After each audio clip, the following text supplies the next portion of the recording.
رات گہری ہو چکی تھی۔ گاؤں کی کچی گلیوں میں سناٹا ایسا تھا جیسے سانس بھی آہستہ لی جا رہی ہو۔ اسی خاموشی میں ایک چیخ گونجی اور پھر سب کچھ بدل گیا۔ قتل کا الزام۔ عادل گاؤں کا ایک غریب مگر غیرت مند نوجوان اپنے بوڑھے باپ اور 4 بہنوں کا واحد سہارا تھا۔ قسمت نے اس پر ایسا وار کیا کہ سنبھلنے کا موقع ہی نہ دیا۔ جھگڑے کے دوران ایک رئیس زادی کا قتل ہو گیا اور الزام عادل پر آ گیا۔ گاؤں کے وڈیروں کا فیصلہ پلک جھپکنے میں ہو گیا۔ ثبوت، انصاف، یہ سب امیروں کے لیے ہوتا ہے۔ عادل کو باندھ کر پنچایت کے سامنے لایا گیا۔ چاروں بہنیں سہمے ہوئے پرندوں کی طرح ایک دوسرے سے لپٹی کھڑی تھیں۔ فیصلہ سنا دیا گیا تو قتل کے بدلے قتل یا پھر ونی۔ سب سے بڑی بہن حیا نے ایک قدم آگے بڑھایا۔ آنکھوں میں خوف تھا مگر دل میں بھائی کے لیے بے پناہ محبت۔ میرے بھائی کو چھوڑ دو، میں ونی بننے کو تیار ہوں۔ ماں بے ہوش ہو گئی۔ عادل چیخ اٹھا، نہیں حیا، یہ ظلم ہے، مگر فیصلے پتھر پر لکھی تحریر ہوتے ہیں۔ حیا کی شادی سردار حمزہ سے طے پا گئی۔ وہ رئیس زادہ طاقتور بے رحم جس کے لیے انسان صرف مہرے تھے۔ شادی کی رات حیا کی آنکھوں میں آنسو تھے، ہاتھوں میں مہندی نہیں، زنجیریں محسوس ہو رہی تھیں۔ حمزہ نے سرد لہجے میں کہا، یاد رکھو تم یہاں عزت نہیں بدلے کے طور پر آئی ہو، اور یہ بول کر وہ کپڑے بدلنے کے لیے چلا گیا۔ حیا سردار کو دیکھتی رہ گئی اور سردار اپنے الگ کمرے میں سونے چلا گیا۔ وہ اسے نفرت کی نگاہ سے دیکھتا تھا، حیا کے کمرے میں داخل نہیں ہوتا تھا۔ دن مہینوں میں بدلے۔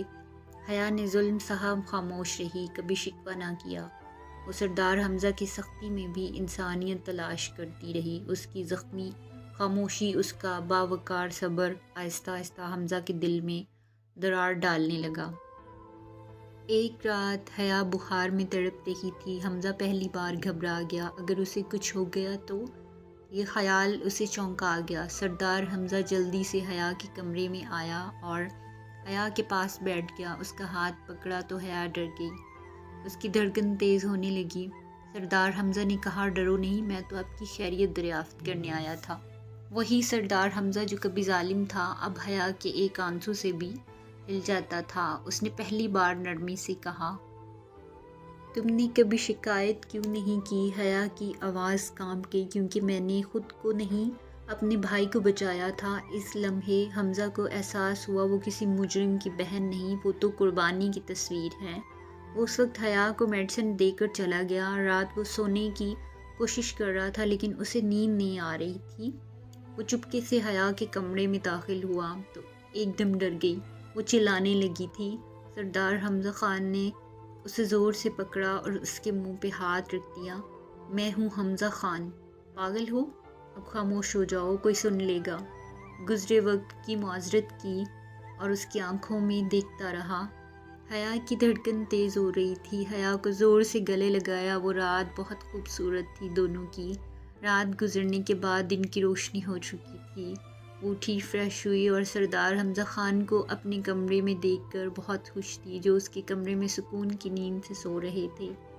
سردار حمزہ خان جب جاگے تو وہ حیا خان کے کمرے میں خود کو دیکھ کر بہت پرسکون تھے۔ اسی دن سردار حمزہ خان نے سچائی کھلوائی، اصل قاتل سامنے آ گیا، عادل رہا ہو گیا۔ حمزہ نے سب کے سامنے کہا، جس عورت کو میں نے ونی سمجھا وہ میری عزت ہے۔ حیا کی آنکھوں میں پہلی بار سکون تھا۔ یہ شادی بدلے سے شروع ہوئی تھی اور محبت پر ختم ہوئی، اور گاؤں نے پہلی بار سیکھا قربانی کمزور نہیں ہوتی، وہ دلوں کو بدلنے کی طاقت رکھتی ہے۔